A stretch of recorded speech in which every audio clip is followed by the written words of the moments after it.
Good afternoon, and welcome to the HealthEquity Second Quarter 2026 Earnings Conference Call. All participants will be in listen-only mode.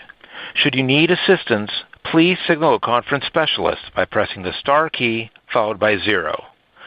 Please note, this event is being recorded. I would now like to turn the conference over to Richard Putnam. Please go ahead. Thank you, Gary. Appreciate it. I appreciate you hosting us today. Hello, everyone. Thanks for joining us this afternoon. As Gary said, this is HealthEquity's second quarter of Fiscal Year 2026 earnings conference call. My name is Richard Putnam. I do investor relations for HealthEquity.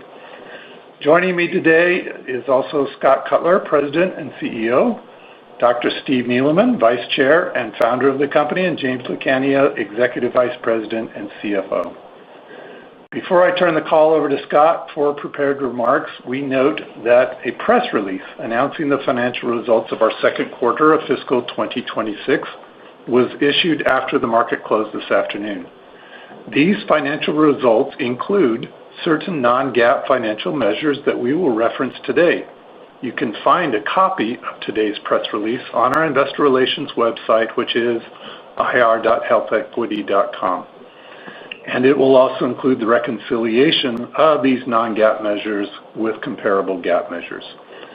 We also note that our comments and responses to your questions today reflect management's view as of today, September 2nd, 2025, and will contain forward-looking statements as defined by the SEC, including predictions, expectations, estimates, or other information that might be considered forward-looking. There are many important factors relating to our business which could affect the forward-looking statements made today. These forward-looking statements are subject to risk and uncertainties that may cause our actual results to differ materially from statements made here today. We caution against placing undue reliance on these forward-looking statements, and we also encourage you to review the discussion of these factors and other risks that may affect our future results or the market price of our stock, as detailed in our latest annual report on Form 10-K and any subsequent periodic reports filed with the SEC. We assume no obligation to revise or update these forward-looking statements in light of new information. With that out of the way, let's get on with this. Now over to Scott Cutler. Thanks, Richard, and welcome, everybody. For the last 10 years or so, HealthEquity has traditionally reported our second fiscal quarter of the day after Labor Day. For many, this day is the first unofficial day of the fall season, which means getting kids back to school, football, leaves changing colors, and the welcome relief of cooler weather. For Team Purple, it is the start of our busy growth season. But before previewing the preparations we have made for our busy season, I will discuss the key metrics reflecting a strong start to fiscal 2026. Steve will provide details on HSA expanding provisions included in the budget bill passed in July, and Jim will detail Q2 financial results and our raised outlook for fiscal year 26. The team again delivered strong year-over-year growth and margin expansion across our key metrics in Q2, including revenue up 9%, net income up 67%, adjusted EBITDA up 18% to an all-time quarterly company high that also included record gross margin of 71% and near record adjusted EBITDA margin of 46%. HSAs grew 6%, CDB accounts grew 4%, driving total accounts up 5%, and HSA assets were up 12%. HealthEquity ended Q2 with over 17 million total accounts, including net CDB account growth of 255,000 year-over-year, and just under 10 million HSAs holding over $33 billion in HSA assets. HSA assets increased $3.7 billion year-over-year. The number of our HSA members who invest grew by 10% year-over-year, helping to drive invested assets up 23% to $16.1 billion. HSA cash reached $17 billion. The average balances of our HSA members grew by 6% year-over-year. From a macro perspective, after accounting for adjustments, the labor market is underperforming relative to expectations and softer than the pace of hiring in calendar 2024 and 2023. Despite this macro environment, Team Purple opened 163,000 new HSAs from sales in the quarter. Early indicators of this year's selling season show strong new enterprise wins, as well as retention of our existing clients. We also continue to see signs that more SMB companies are adopting HSA-qualified health plans. Improved data analytics, combined with upsell or cross-sell opportunities, are helping our sales and relationship management teams deliver market-leading tools to help employers manage healthcare costs that continue to grow at 2 to 3 times the growth in wages. We are in a unique position to benchmark and recommend the most effective components of health plan plus HSA design, given the size of our data set and our expertise across client engagements. Powered by our analyzer tool and expert consultants, these recommendations can maximize health plan and tax savings for the employer while increasing healthcare affordability for their employees. We continue to see better benefits plan cost performance for clients with higher HSA adoption rates within our client base. We are pleased to see a number of clients utilizing health payment accounts, or HPAs, in connection with higher HSA adoption, providing members with an added safety net when first starting their HSA journey. Team Purple also made great progress expanding our member-first secure mobile experience during the quarter while reducing our cost to serve. Since launching our award-winning expedited claims, which uses AI technology to automate claims adjudication, we have processed millions of dollars in reimbursements while driving member satisfaction scores up and reducing processing costs. This is just the beginning of our AI journey and a new phase to our service modernization. We expect to further leverage agentic AI in our voice channel to drive greater automation and enhance the member experience, accelerating service delivery to our members and accurately addressing their needs and questions while reducing call wait time. These expanded AI service capabilities can potentially accelerate our efforts to further drive down our service costs. Over this past year, we have increased our service levels, reduced the fraud impacting our members, and launched expedited claims, which all enhance the members' experience, with 9% fewer teammates this year compared to a year ago.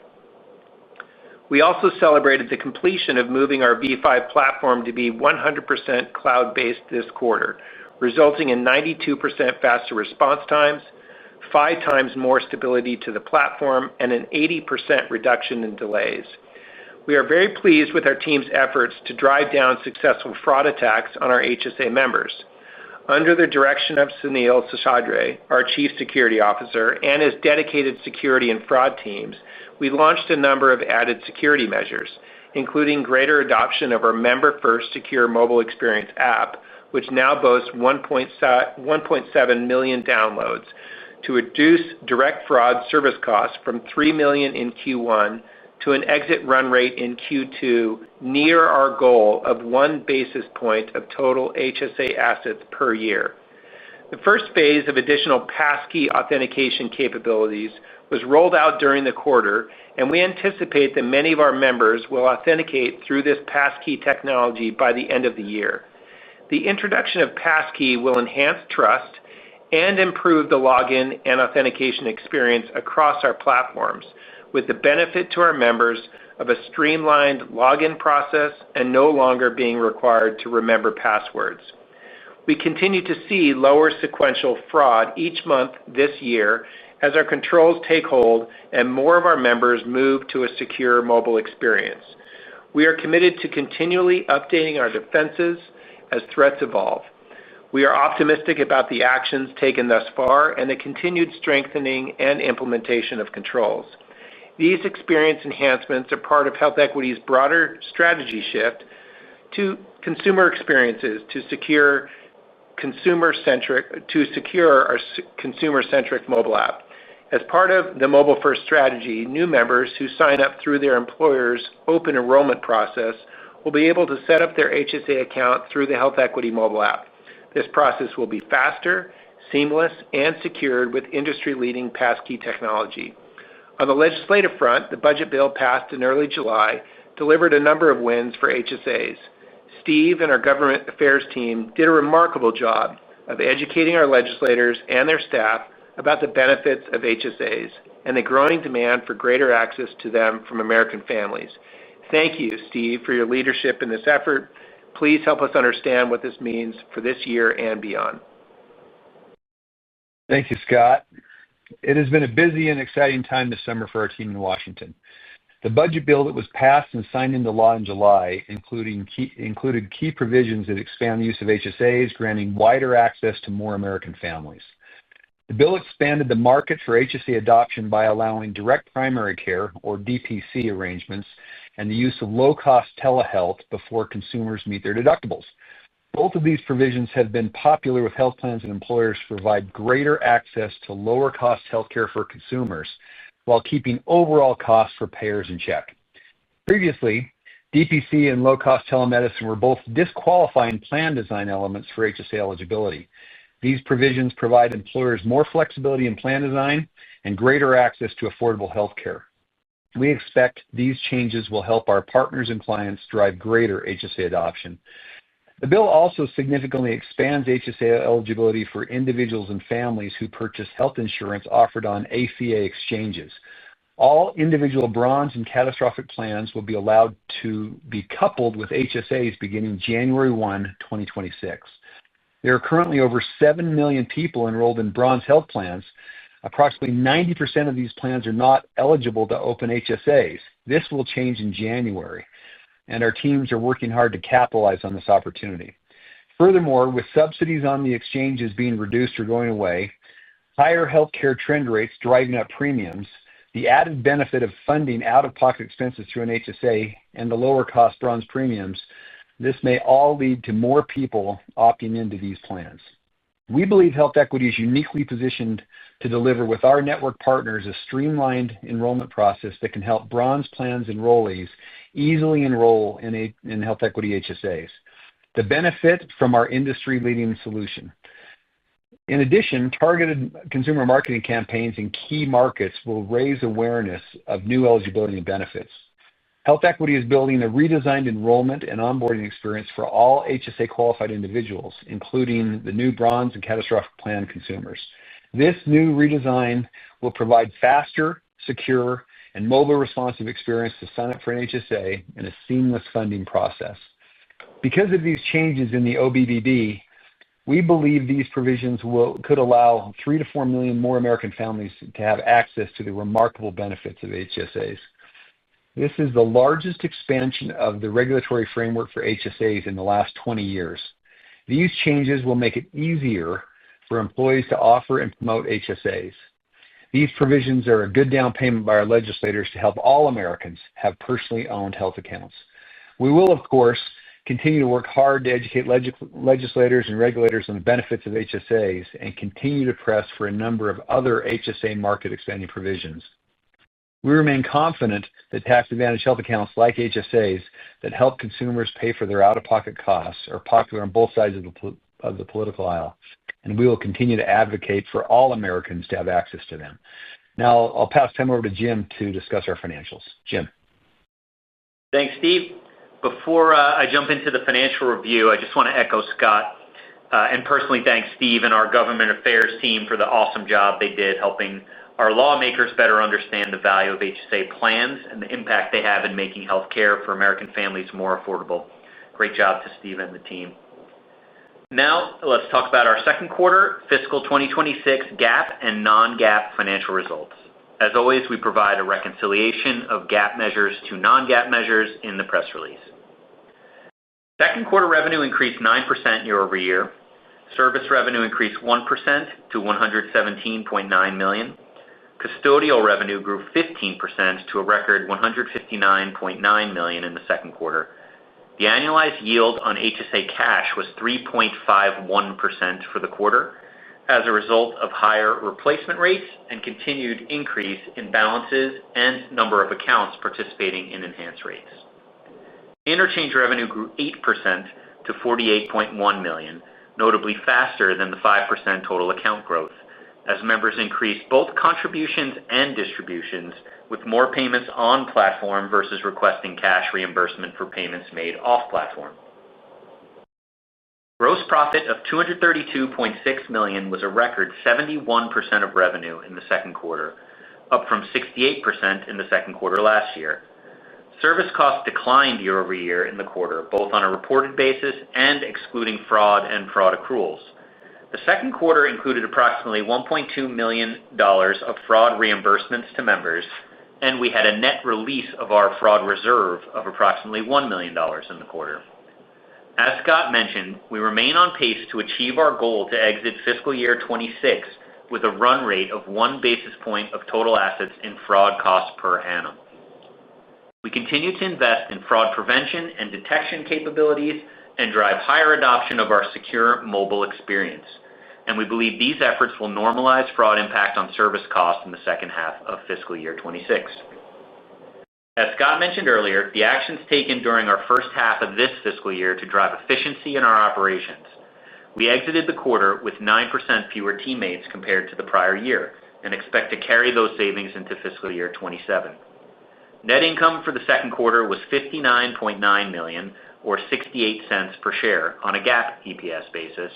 Non-GAAP net income was $94.6 million, or $1.08 per share. Adjusted EBITDA for the quarter was $151.1 million, up 18% compared to Q2 last year, and adjusted EBITDA as a percentage of revenue was 46%, near an all-time record for us and up compared to 43% in the second quarter last year.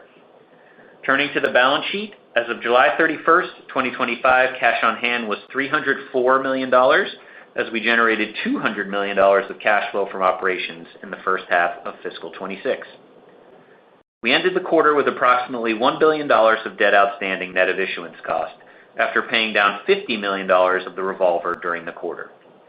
We also repurchased approximately $66 million of our outstanding shares during the quarter, and we have approximately $352 million remaining on our previously announced share repurchase authorizations.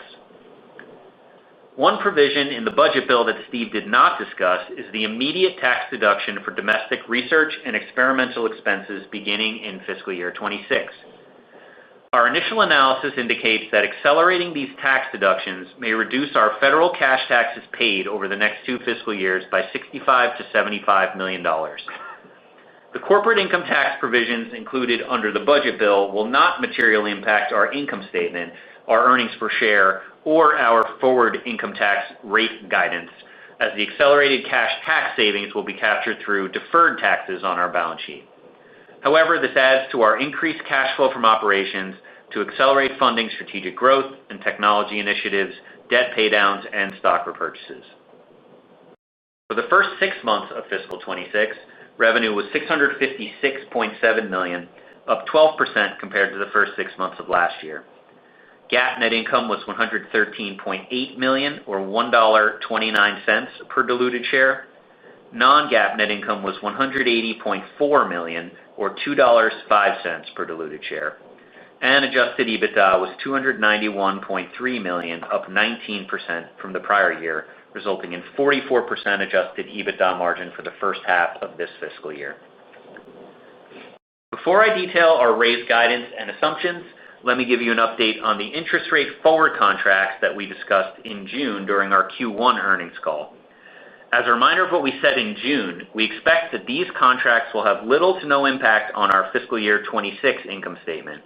They will further de-risk expected interest rate volatility on future HSA cash placement contracts, as we have in essence pulled forward the placement rate. We have entered into Treasury bond forward contracts during the quarter with a notional amount of $1.2 billion, tied to basic rate contract maturities between January 26 and January 27, with an average rate lock on the 5-year Treasuries of just over 4%. This obviously does not include the negotiated premium that we receive above the 5-year Treasury benchmark for both our basic rates and enhanced rates deposits. Historically, we've seen corporate spreads widen as Treasury yields decrease. We anticipate doing additional de-risking transactions over the remainder of fiscal year 2026. We expect the average yield on HSA cash will be approximately 3.5% for fiscal 2026. As a reminder, we base custodial yield assumptions embedded in guidance on projected HSA cash deployments and rollovers, a schedule of which is contained in today's release. We also consider an analysis of forward-looking market indicators such as the secured overnight financing rate and mid-duration Treasury forward curves. These are, of course, subject to change and are not perfect predictors of future market conditions. Our fiscal 26 guidance reflects the expected carry forward of the trajectories for revenue and margins the remainder of this year, including increased technology and security investments as we enhance our member-first secure mobile experience, deliver innovative products across the platform, and improve the member experience as we strive to drive our strategy of helping our members better save, spend, and invest for healthcare.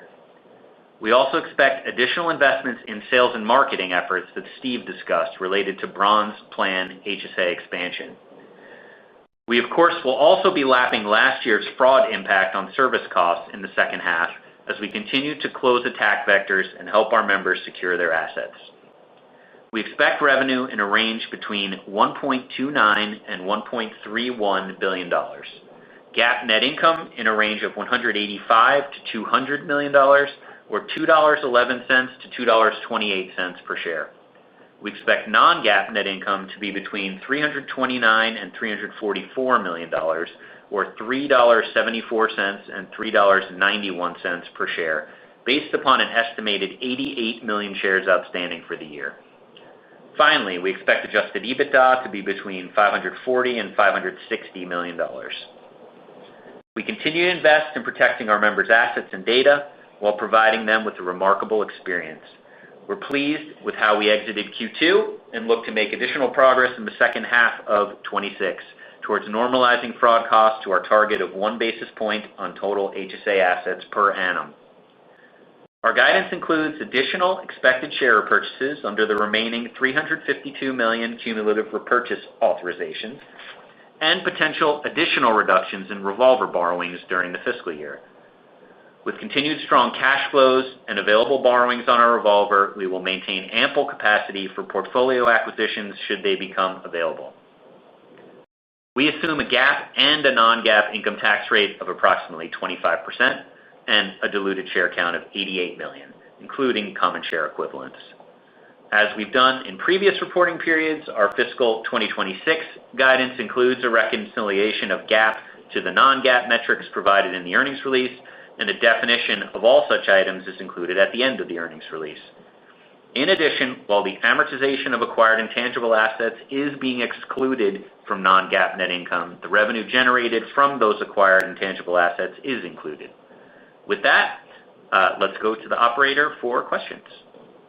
We will now begin the question and answer session. To ask a question, you may press star, then 1 on your telephone keypad. If you are using a speakerphone, please pick up your handset before pressing the keys. To withdraw your question, please press star, then 2. Our first question is from Brian Tanquilut with Jefferies. Please go ahead. Hey, good afternoon, guys, and congrats on the quarter. Maybe just to follow up to your comments about the fraud, kind of like HSA fraud. Are there any milestones that we have to achieve or sticking points you can address here that we're looking at as we think about the next few quarters in terms of that goal? So I guess what I would say around the experience itself is that we've been driving towards this strategy of a member-first secure mobile experience. And the secure part is really important because, number one, we've been driving our members to an app that we introduced a year ago. We've already started rolling out Passkey, which Passkey is a more secure authentication method, but it also provides a better, more seamless experience for our members to be able to get onto the app. And so as we continue to roll out the app experience over the course of this year, the introduction of Passkey, we think it's going to result in an improved overall experience. And so as we look at the overall journey, it starts with the app. For us, as we look at the progress that we've made, as we highlighted just here previously, we've been making great progress under our fraud and security team, both top of funnel and bottom of funnel.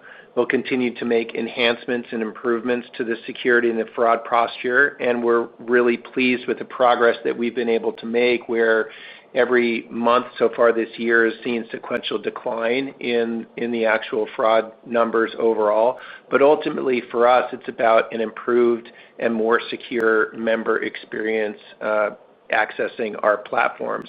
There's no particular milestone that would stand out. It would just be continued progress along our strategy of delivering a member-first secure mobile experience. I appreciate it. And if I can throw a follow-up, just as I think about the OBBA, obviously HSA access was not part of the final bill. As we think through the continuing resolution coming up here or other legislative opportunities or catalysts coming up, I mean, do you foresee any incremental opportunities to get HSA reform or HSA access improvement included in any of those future legislations? Well, let me just speak to the existing opportunity, and then I'll ask Steve to comment on the future. What we're excited about is that what was passed is the largest HSA expansion for decades. And I think what we're being prepared for as we look at more individual families available under catastrophic ACA plans, bronze plans, that we are improving the actual experience. So we're redesigning our enrollment and our onboarding experience for these new types of consumers. So we're excited about the expansion opportunity. We're going to be leaning into it with a improved experience onboarding flow as well as marketing dollars to again prepare for a new set of customers that are now HSA eligible. So I think we're excited about what was passed, and maybe Steve can give a comment on how he looks at the future. Yeah, so Brian, look, we're actually as we've unpacked this, we're pretty excited about what was passed. And I couldn't tell from your question if you thought there wasn't HSA expansion. There clearly was. And I meant Medicare. Sorry, Steve. Yeah. Sorry, Medicare. Okay, I didn't hear the word Medicare. Yeah, so Medicare wasn't in there. As we've looked at it, it was probably a little bit of a smaller piece. We wanted to get that in there because they say about 25% of seniors right now that are working, or people that are Medicare eligible are working still. But then if you kind of have to chop that down, the people that are in that group that actually have an HSA, it's smaller. But we're going to keep hammering away at that. We do think that there was some interest in that. There was some questions about, do they want to really get into the Medicare question on this bill because it was so strictly tax focused that they thought once they start opening up Pandora's box and dealing with Medicare, it could bring in some other questions and attraction and stuff like that. That said, though, everyone realizes that if you really want to save money for Medicare, because Medicare is a very expensive program, as we know, it's get people that can stay on their employer's plan, which is what would happen, to stay on the plan, and then that saves money for Medicare. Because if you work for an employer that offers you, I think it's more than 20 employees, that offers you both to stay on the plan and you enroll in Medicare, and then you have expenses, the employer's plan pays first. And so that's a great way to actually address the cost of Medicare. And so as we kind of look at the next openings, whether it's another reconciliation bill probably next year, or whether it's even some year-end bills that need to go through and things like that, we're going to be looking for every opportunity to expand, whether it be Medicare or some of the other provisions. But I'm telling you, the ones that went in that I highlighted in my comments, whether it's direct primary care, the telemed stuff, or certainly the bronze plans, we think there's a real opportunity here to go after it. And we're thrilled. As Scott said, it's the biggest expansion we've seen in 20 years. And, we've been at it since day one. And so we've been following this very closely. But thanks for the question. Awesome. Thanks, Brian. The next question is from Greg Peters with Raymond James. Please go ahead. Hey, good afternoon, everyone. So I wanted to go back to your comments about how you locked in your rate for the next year. So I'm looking at your repricing schedule, and I think it's $1.3 billion comes up this year, remaining, and $4.1 billion next year. Should I think about that 4% relating to all of what comes due next year? And obviously, does a 4% lock or 4% plus lock that you referenced, does that relate just to the enhanced yield product, or is that to the traditional FDIC product as well? Yeah, thanks. Thanks for the question. So, it's both. Like, you should think of it as we are locking the repricing of basic rates contracts that are maturing.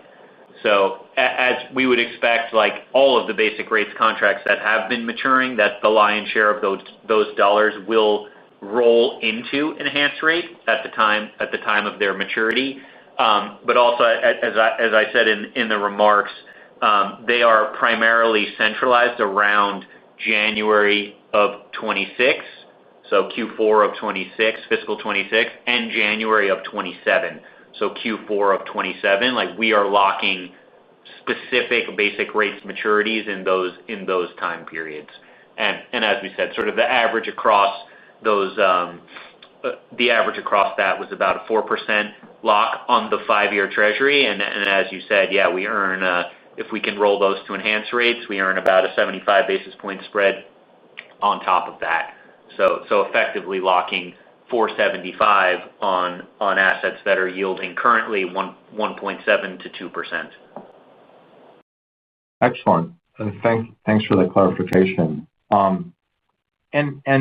As my follow-up question, just wanted to pivot to the HSA, the net new HSAs and AUM growth that you posted in the second quarter. Just wondering if there's any timing differences. I know, Scott, you called out strong new enterprise wins and retention. Just curious if there's any nuances to the second quarter result you wanted to call out. No, I wouldn't say there's any nuance to it. I mean, I think when we look at the 163,000, we are ahead of maybe where we thought we would be, given the macro environment that we've highlighted here for the last couple of quarters. I think when you look at that level relative to historical quarters, this year looks a lot like fiscal year 24. And so I think in light of the macro, I think we're leaning in aggressively. I'd say that aggressiveness is going to show up, obviously, in the marketing dollars that we're going to be spending here in Q3 and Q4 to go after the expanded opportunity that we see through the expansion that we just talked about. That's why we're investing also in improved enrollment experience. And I think what we see from our existing client base probably reflects the macro. But I would say that we're encouraged by the signs that we've had with our enterprise sales pipeline and the retention that we've had from our existing customers, certainly coming through some of the challenges last year. So I feel good about how we're positioned to end the year or enter the busy season. So I think from here on out, to be honest, Greg, it's simply about our execution against the market opportunity that's going to be available to us. And so we can go after that within the things that we control, which I think the most important thing is the actual product experience itself, and then how we're bringing our partners to the clients that we're trying to win business from. Thanks, Greg. Thank you. The next question is from Scott Schoenhaus with KeyBank. Please go ahead. Thank you. So clearly the investments in driving app downloads are driving really nice gross margins. I think you mentioned 1.7 million members now have downloaded the app, which is in line with the data we track. Where do you see your ceiling here? I mean, can we expect to see 50% or more of your members using the app over the next several years? And then how should we think about the incremental margin opportunity here as you approach more broader adoption? Yeah, I don't see an incremental necessarily a gross margin improvement from app adoption. What we're really looking for is simply active, engaged members. And so maybe similar as to you look at a 90-day active user, those that are actively engaged in the app, that's certainly what our target is. Very much in line with the mission of empowering healthcare consumers, we want them to be engaged. So we think the best experience that we're going to be providing over time is going to be in the app. We know that accessing any of our platforms is going to be required to download the app and go through the passkey authentication. That's going to be a better experience. And then what we're really driving is helping that member save, spend, and invest more seamlessly. And so as I look at it, it's really the improvement in the engagement and the experience. And so as you think about actual penetration, just look at the number of account holders that we have. But it's really going to be those that are active that want access to their account are going to have to download the app to be able to access their account. So, when we think about the penetration rate, it's going to be more reflective of how many active members there are against that account base. That's helpful.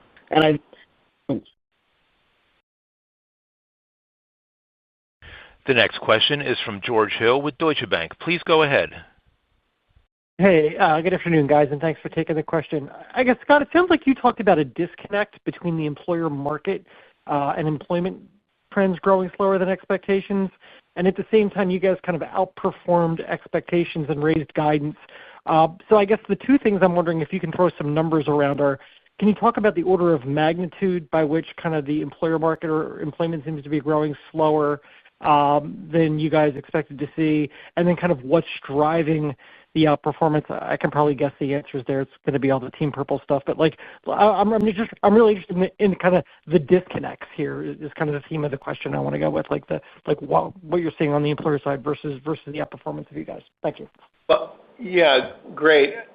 I think, again, we've kind of highlighted just the macro environment overall, and I guess the HSA market is a function of, new employment, job growth, people be able to move between jobs. And so when you look at the labor statistics that are showing employment growth down 40% year to date,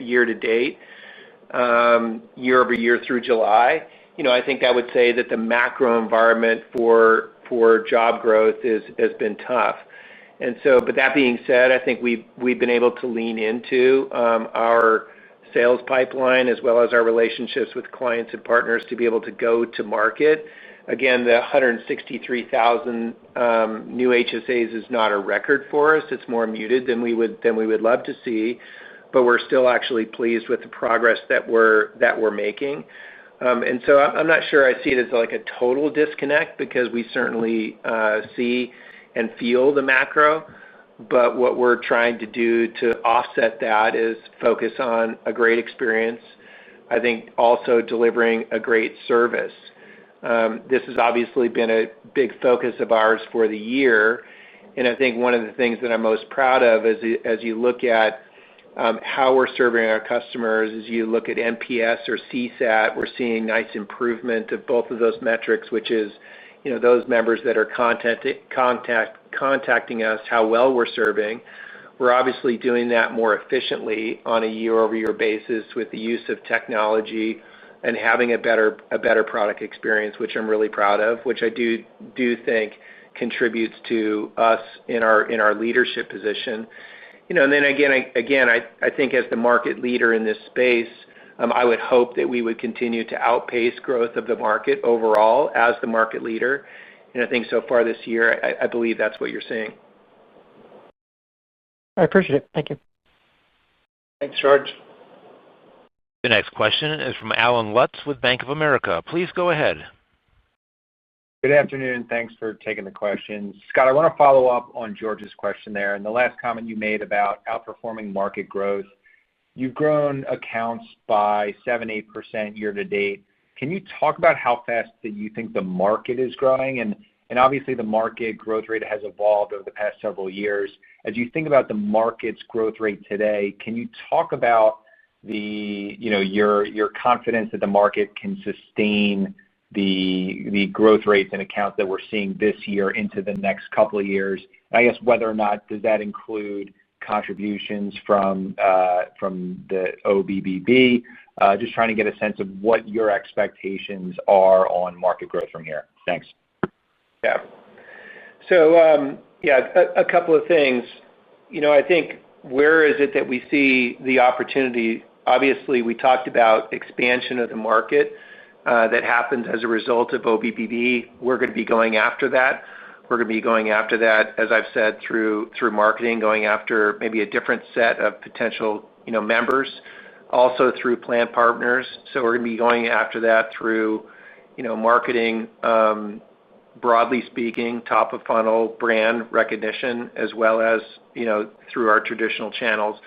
So I think what we see is that the market is expanding. We'll see over the course of over the next several quarters how much that expansion from OBB shows up in terms of growth in the industry.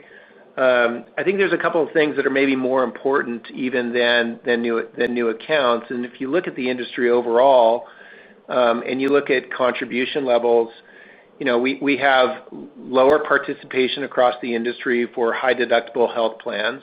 And so we're trying to introduce or lower the barrier for people to select high deductible health plans. We're doing a lot to educate our employers in a more difficult market this year to be able to manage their healthcare costs through smart plan design. And so our Analyzer product, as an example, we're taking that to market as a really strong value proposition to employers. What ultimately we're trying to do is to get people to contribute at the max that they're allowed. Today in the market overall, only 4% of members contribute at the max. So large market, underpenetrated in terms of those members that participate at the max.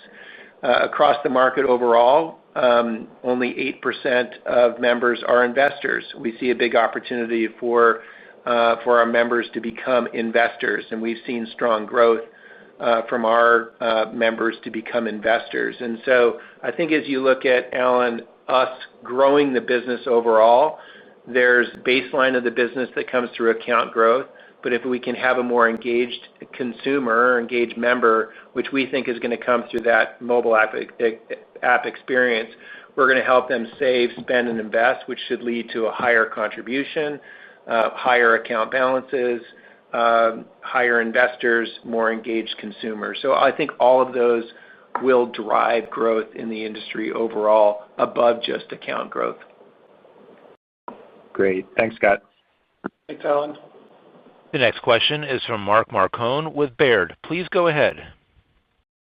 Good afternoon, and thanks for taking my questions. And let me add my congratulations. Really great quarter. I was wondering, when we take a look at the HSA cash, we've had a couple of quarters where it's dipped a little bit. And at the same time, obviously, HSA investments have been growing significantly. And I was wondering, to what extent would you say the dip in HSA cash is due to account holders shifting over to more investment behavior versus just dealing with higher healthcare inflation and therefore dipping into their accounts? And how are you thinking about the algorithm for HSA cash growth going forward? Yeah, thanks, Mark. I can take that one. So, the answer is a little bit of all of that. So obviously, as Scott just said, we want more than 8% of our HSA members to be investors. Investors are the most engaged with the platform. They have the highest balances. So there is certainly a piece of that, of HSA members realizing that value and becoming investors. So we're growing the number of investors faster than we're growing the number of accounts. And then there's also a part of that is like you said, like there's spending. We have contributions up, we have spending up. The other side of slightly lower cash balances or slower growth in cash balances, to put it better, is that interchange continues to grow at faster than the rate of account growth. So as Scott, I think, just summarized, the revenue growth story here is more than just how fast can we grow accounts, how fast do we grow HSA cash. It's all of the lines. We're going to grow accounts, HSA cash, invested balances, and spend through the platform. So not really reading any more into it than that. And then, of course, the time of the year when cash inflows come in is at our fiscal Q4. So it is very, very lumpy. So sort of quarter to quarter views are to be held with a grain of sand. Thanks, Mark. The next question is from David Roman with Goldman Sachs. Please go ahead.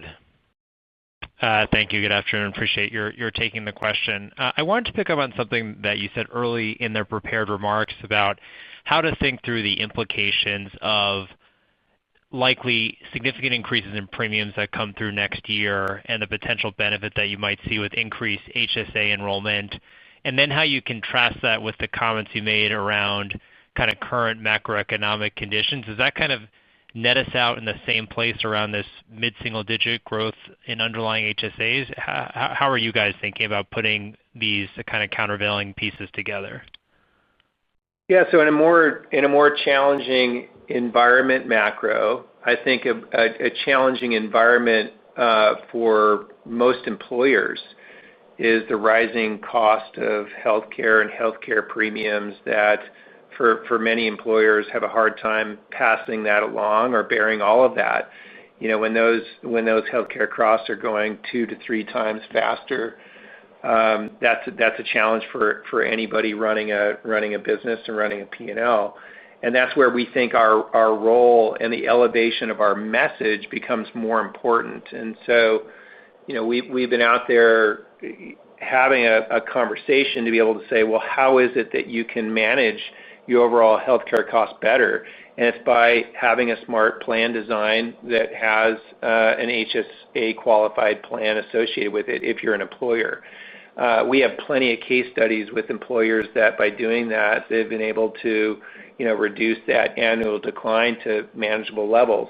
I think in a more challenging environment that value proposition becomes a lot stronger, David. And so I think what we have found, at least historically, in more challenging macro times, the value proposition for HSAs becomes stronger.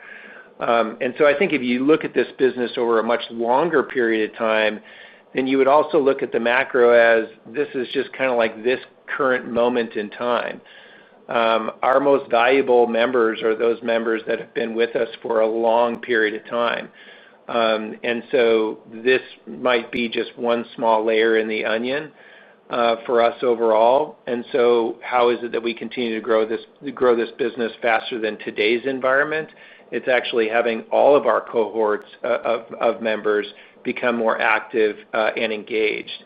And I do think if we can actually drive the engagement metric, we'll increase contributions, we'll increase participation, we'll educate our employers more about how this is a valuable product in good times and bad, and then we'll become closer to serving the mission that this company was started for. And so again, I'm cautious of saying the macro environment has a long-term effect on this business. It doesn't. It's simply how all of our, it's more a reflection of how do all of our cohorts combine over time by engaging on our platform. Thanks, David. Thank you. The next question is from Steven Valiquette with Mizuho Securities. Please go ahead. Thanks. Good afternoon, everybody. Thanks for taking the question here. So one thing I wanted to touch on a little bit, just to follow up a bit more on the kind of the forward contracts and the hedging. You talked about $1.2 billion notional kind of signed since the last update. Just wondering, what are the gating factors on signing more of that? As far as just the pace of that, is it more just finding other willing third parties in the other end of the contract, or is there still heavy-duty negotiation on that rate, just over 4%? Just curious, kind of how the ebb and flow of that goes, if you could provide any color. Thanks. Yeah, sure. No, this is like Treasury forward curves is like the most liquid market on earth. So no, there's no counterparty issue. It's just sort of like legging into the hedge. So we sort of view it as sort of insurance contracts. We've traded $1.2 billion in total across many transactions over the quarter. And as I said in the remarks, you should expect that amount will continue. just sort of dollar cost averaging into the yield is how you should think about how we've executed that program. Okay. Thanks. Steve. The next question is from David Larson with BTIG. Please go ahead. Hey, congratulations on the nice quarter. Can you talk about the good increase in service gross margin? It looks like your costs were very good, including sales and marketing. Thanks very much. Yeah, so I think, David, in service gross margin, you'll note that obviously our costs on a year-over-year basis on the service side growing much slower than revenue. And I think the effort there is efforts that we have across the board on delivering our service more efficiently in terms of how we're staffing. It also goes to the quality of the service that we're providing. When we have a service that doesn't require our members to call us for difficult reasons, that lowers our cost to serve. We've also been making investments in technologies to become more efficient. And on that piece that I'm really excited about, I really feel as though we're at the very beginning of our journey there. We talked a lot about claims automation and using AI in claims automation. We just got some awards on HSA Answers, which is leveraging chat on our homepage to be able to answer questions.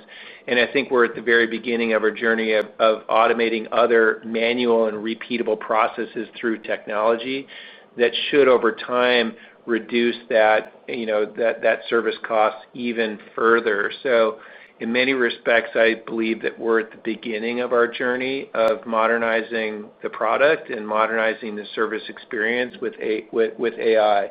And so I'm optimistic that we can continue to make improvements there. Great. Thanks very much. And then even though you're performing really well, the stock seems to be trading sort of sideways. I think that maybe there's some concern if, let's say interest rates decline by 50 basis points by the end of calendar 25, and let's say 75 basis points or 100 basis points by the end of calendar 26. Can you sort of size what impact that could potentially have on your book, like perhaps on custodial revenue? Would that impact that $4.1 billion? So the 4.75 could maybe go to 4 on that 4.1 billion for fiscal 27? Yeah, I mean, I think that the short answer is we're not going to get into those sort of modeling questions on the call here. But yeah, I mean, obviously we replace rates to the extent we haven't hedged them. The placement rates will be done on the day that they're placed. So it matters what the 5-year Treasury is on the day that assets are placed. So you can all have your own forecasts on the direction of the 5-year Treasury. Like, that is not what the forward market says the direction of 5-year Treasuries are today. So again, we're not going to get into all of the speculating cases. Okay. Thanks, David. Yep. The next question is from Stan Berenshteyn with Wells Fargo Securities. Please go ahead. Yes, hi. Thanks for taking my questions. First, maybe for Steve, on the ACA opportunity, do you just have any initial expectations as to the 7 million opportunity that you have in front of you? How much of that can you conceivably expect to convert into an HSA next year? Any thoughts on that? And related to that, Jim, do you plan to break out the lives that you capture from the ACA plans separately from your regular HSA accounts? Thanks. Do you want to answer that first, Jim, and then I'll... Yeah, well, I can answer the easy question first no. We will not separately break it out. An HSA is an HSA. I thought your answer would be not free. So Stan, on ours, we think, the good news is there's pretty good data out there because there's the public use files not only show that there's 7 million people in these bronze plans right now. It also shows how many people are in the silver plans, but none of the, we went through them pretty meticulously, and as I mentioned in my comments, that very few, less than 10% that we could find of the bronze plans that are offered right now in market are currently HSA qualified. And then, so if let's say they already were at 10% were, I mean, you give a little bit of a haircut, but then you give it a haircut so it's down to households, and then you give a little bit of a haircut based upon households that could actually pay to fund the account. But just in case anyone on this call doesn't realize this, if you've got money to go pay for a bronze plan, you're not like typically Medicaid eligible and things like that. Otherwise, you're just going to Medicaid. I mean, these are a lot of the folks that we live and work with, right? These are everyone from doctors and lawyers that have small practices that need to have coverage. They've got assets to protect, and so they'd much prefer to be covered through the ACA. To Uber drivers, gig workers, things like that. These are people that have assets, and so the question is how many of them can we capture? What's the real market? I think in households, as I said, it could be. If you add that to the other expansions with the DPC and the telemedicine, we think it's 3 to 4 million households right out of the gate that we can go after. Now, it's going to take some work because you need to first educate these people that it's like, hey, congratulations, you got a bronze plan. And now, if you have any medical expenses at all, doggone it, run it through the bronze plan. I mean, as we've repeated several times on this call, that the way we do business is we help people save, spend, and invest for healthcare. And obviously, we'd love to get those dollars accumulating, but the best way to get them to accumulate is to help people understand that if that money touches down in an HSA stand for even like a day, and then rolls off to pay for something, they're going to get a 30 to 40% tax savings on that dollar right then, or let's say savings, 30 to 40% savings on that dollar. It just gives them incredibly more purchasing power to pay for their healthcare. And it can be for obviously typical healthcare things like meds or surgery or doctor's visits and things like that. But it can also be for some of the things we've talked about in other settings where, people are now pretty interested in, can I go and get a GLP-1 for a good price? And can I use this money? And so we're absolutely committed to finding these people, letting them know that, yes, you're in an HSA qualified plan. Yes, you can open and fund that account right now, even if it's a little bit later. We're going to continue our marketing efforts because we have our health plan partners who are going to be helping us with this too, and we'll be finding these people and getting them to fund it. The health plans and the doctors and the hospitals are totally aligned with this because they want these people to be able to pay their out-of-pockets as well. So we're going to tap every channel we can find, and we have the broadest channel in the market to find these folks, get them to open the account, and fund it. Now, all that said, I can't give you a number, and we're not going to. But I'm telling you, we're talking about several million. We don't know exactly how many millions. We'll find out. More American families that now can immediately open an HSA. And doggone it, we've been working on this for 20 years to get this type of expansion. And so I don't know. We'll be seeing and we'll be watching it, and we have resources that we will deploy. We've already deployed them as far as building out our solution, and we're going to continue getting ready on the marketing spend. And if it's successful, we'll spend more, and we'll test it. We're going to learn a lot, and we're really excited about this opportunity, Stan. Thanks for the question. Thanks, Stan. We'll see you tomorrow. Thanks so much. The next question is from Matthew Inglis with RBC Capital Markets. Please go ahead. Hey, guys. Thanks for taking my question. You kind of touched on this before, but on the AI initiatives, you've talked about the expedited claims and the agentic AI voice channel. Can you talk about the magnitude of the cost benefits from these rollouts? How much of that is maybe already playing into the year-over-year decrease in service costs? And then outside of those, what are the other big opportunities remaining for further cost reduction through automation and AI? Yeah, great question. So as I said, I really believe that we're just on the very beginning of our journey on AI. So we've already been able to deflect costs through claims automation using AI.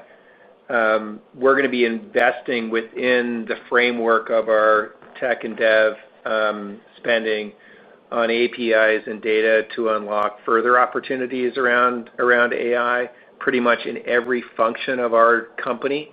We're looking at AI solutions that can automate any process that is a repeatable process that can be run on data across AI. I think the biggest opportunity that we see is in the service center. because when we look at a lot of the things that some of our members are calling on us on, a lot of those interactions we can automate and take care of our members instantaneously through AI. And so again, I don't think we're not going to provide guidance on where we think that opportunity is. But again, probably where I see the biggest opportunities within the enterprise really starts in Service Center, expands in terms of us becoming more efficient in our product and development, in terms of our engineers be able to write code faster, more efficiently, and then for us to be able to envision other areas within the company that we can do smarter. So I think overall, what should be the net benefit of that? An improved experience, an enhanced experience, a faster experience, and a more efficient cost structure to do so. Thanks, Matt. This concludes our question and answer session. I would like to turn the conference back over to Scott Cutler for any closing remarks. Well, hey, I want to thank everybody for a really engaging conversation there. I mostly want to thank our teammates for these remarkable record results. We are thrilled about the opportunity in front of us. We have a lot of execution for the second half of the year and into next year as we reach and influence and help more of our clients and members realize the benefits associated with HSAs. I'm confident and energized to fulfill our mission of saving and improving lives by empowering healthcare consumers. So thank you, everybody, for participating in this conference call. The conference is now concluded. Thank you for attending today's presentation. You may now disconnect.